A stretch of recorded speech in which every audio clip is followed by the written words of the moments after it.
Hey guys, here's a really quick Sukamon deck profile for you. I saw DigiPanda's video on a Sukamon and Etemon deck profile, and I've been playing Sukamon for quite a bit. I've been playing it competitively because it makes my friend Travis a little mad. It's all in good fun. Also, shout out to my friend Melody for giving me these Sukamon polymorph, I guess, tokens, like card overlays. These are pretty sweet, and I love them so much. So this is going to be a deck profile that goes by pretty quickly. Not going to explain too much about what cards do. No need for discussion. If you have any comments or questions, let me know in the comments below, and I'll be expanding in shorts. First up, we got the rookies. We're starting off with the Chumon lineup. I'm going to lay them all out for you. We got two of the black Chumons, one Animal Coliseum one, and one security one. So starting off with Chumon, the black. 0 cost Evo over your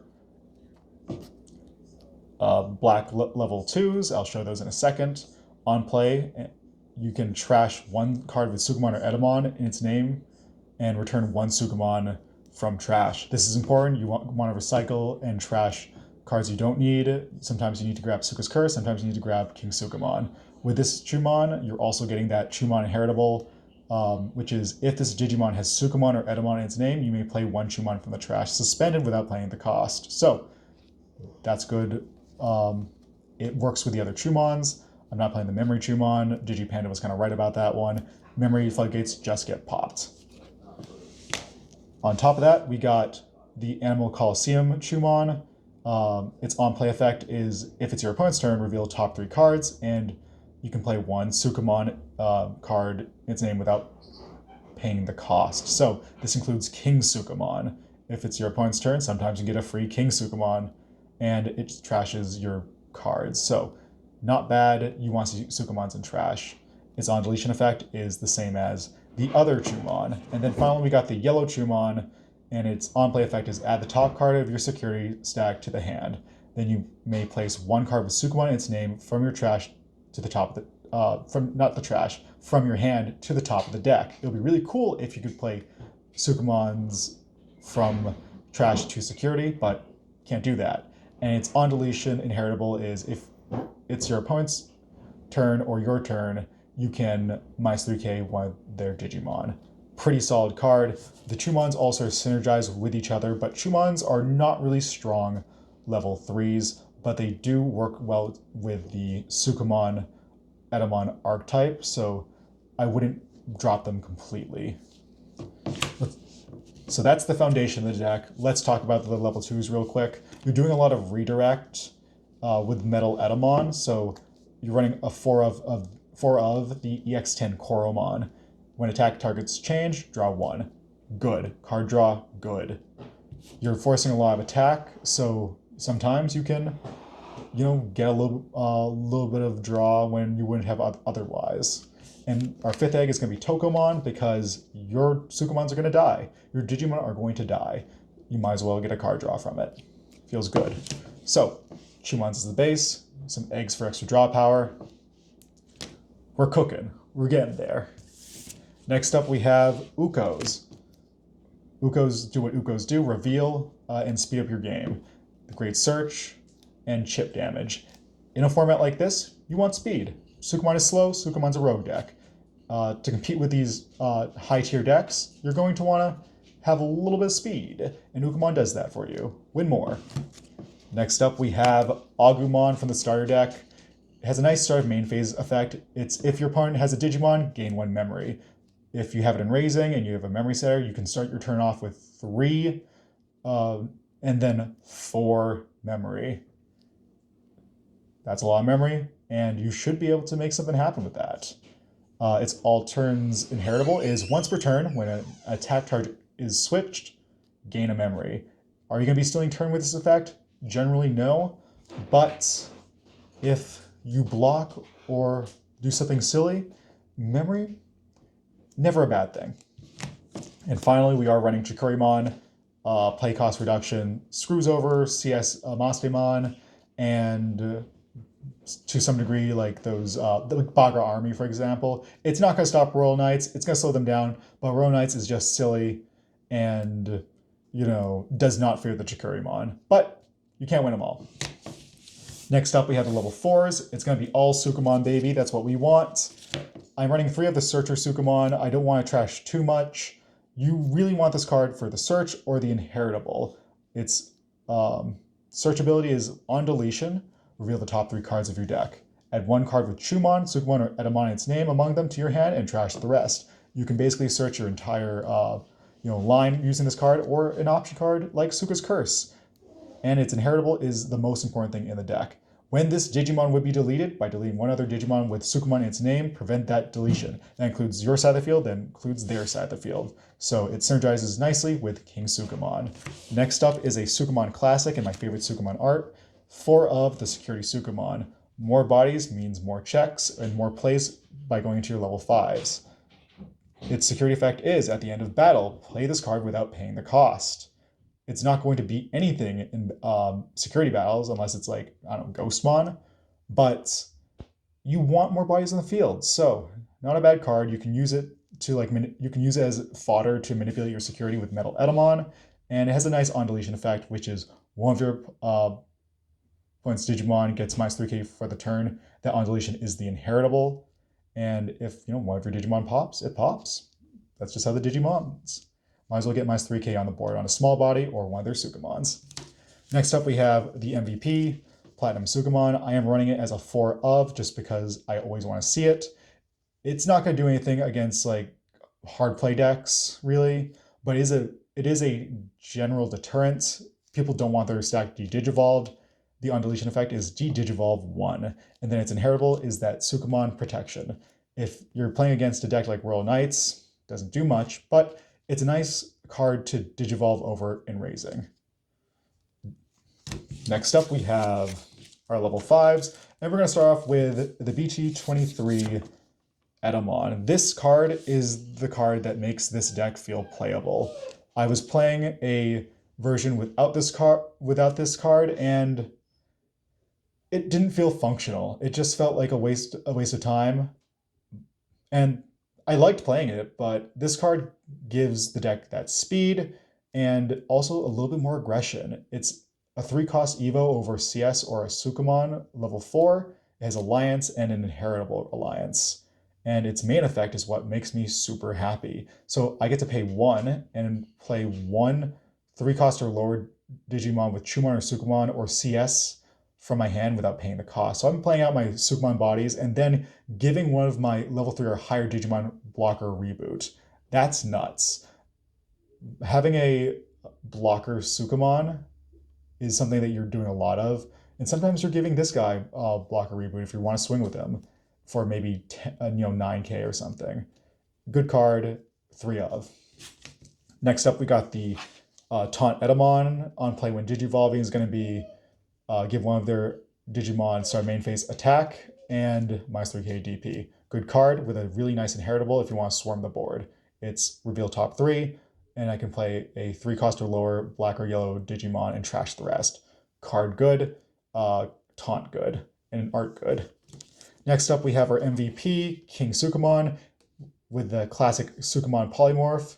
So if your opponent has 16 cards in trash, or you have 3 Sukamon in trash, which you should at all times, change one of your opponent's Digimon into a white 3k Digimon with Sukamon in name. So it's a white Digimon, so lost its color. It's 3k, lost a chunk of DP, and it's now a Sukamon, locking out cards like, it locks out decks like Omnimon. And then it has that nice Sukamon Inheritable. On top of that, it also has, for each other Digimon with Sukamon in its name in play, this Digimon gains security attack +1 for the turn.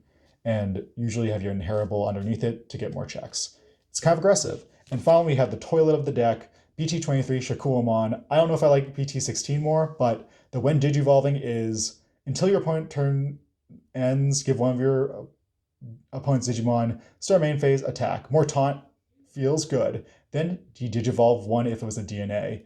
You're not playing a DNA deck, but you have enough buys where this does come up. And it also has a nice on-play effect where you get to flesh out the poop, where if this Digimon would leave the battle area by your opponent's effects, you can play out a level 4 or lower black or yellow Digimon. Overall, good card, and it's a 4-cost over all your level 4s. but if you're DNAing, it's free, so you get another check-in, so not a bad card. Next up, our level 6s are Metal Etemon, the MVP, one of my favorite cards of all time, and I love this card art. So it's going to be a 3-cost overall, except the Sukamon of your level 5s. So on play when Digivolving, delete one of your opponent's Digimon or Tamers with a play cost of 3 or lower. And if you have, let's say, 2 Sukamon in trash or 2 Etemon in trash, you can add 2 to that, deletion maximum. So if you have 100 Sukamon in trash, you can delete something with a cost of 103.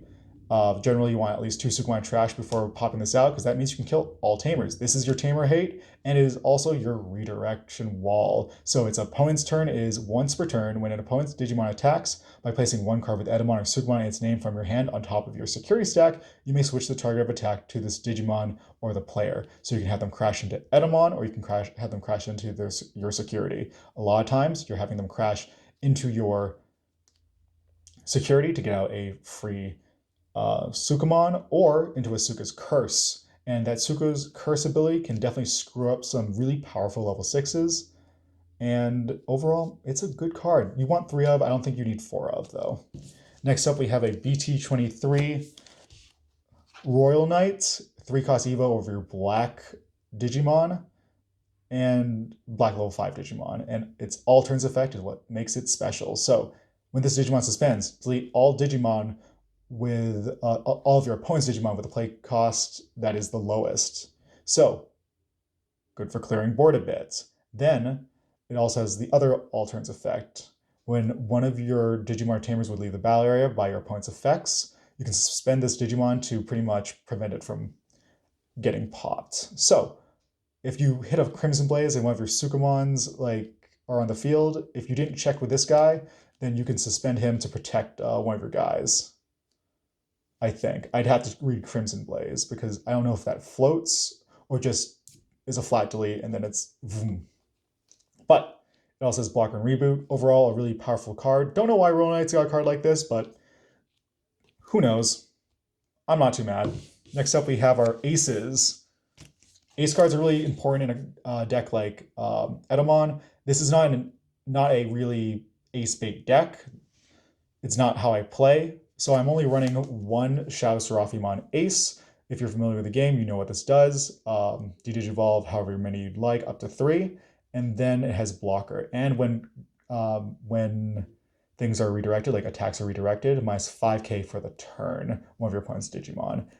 Useful card, gets over bigger bodies, and overall a pretty powerful ace, but I'm not running 2 of them because I have a lot of Digivolve. If anything, I would want more DP reduction. Next up, we have Justimon Blitzarm for option hate. On play when Digivolving, until the end of your opponent's turn, this Digimon this Digimon gets blocker and isn't affected by Digimon effects. Then when Digivolving, or before, you can sequence them however you like, trash 1 option card in the battle area and unsuspend. So, option hate, good. Good as a 1-of tech. Sometimes you just need it to swing for game. Whatever.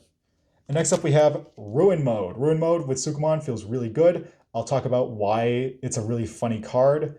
If you don't know what Ruin Mode does, it's a blanket minus 5k to the board when Digivolving and on deletion. And when it attacks, it'll delete itself and delete one of your opponent's Digimon and it'll recover +1.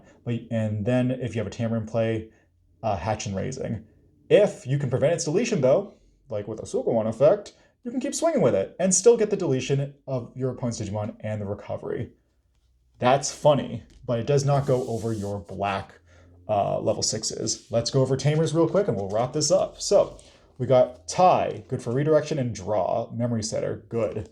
Izzy, sometimes can steal turn, sometimes messes people up. It will help you organize the top 3 cards of your deck by its on-play effect. So when it's hidden security, or when you just hard play it, reveal top 3, and if they're all black, you gain a memory. And then you can place the cards on top of your deck in any order. That's going to be important. A lot of times it's just more information on how you're going to play the rest of the game. And knowing the next 3 cards in your deck is everything. Next is Analog Youth. you know what Analog Youth does, but it's good for putting things in trash and also getting you some memory when your King Sukamon dies. Card good. Now let's finally go over our silly little tech cards. Just kidding, it's options. Searcher, you're not using this card to set up memory, but if you get these on the field early, always good. And Searcher, good.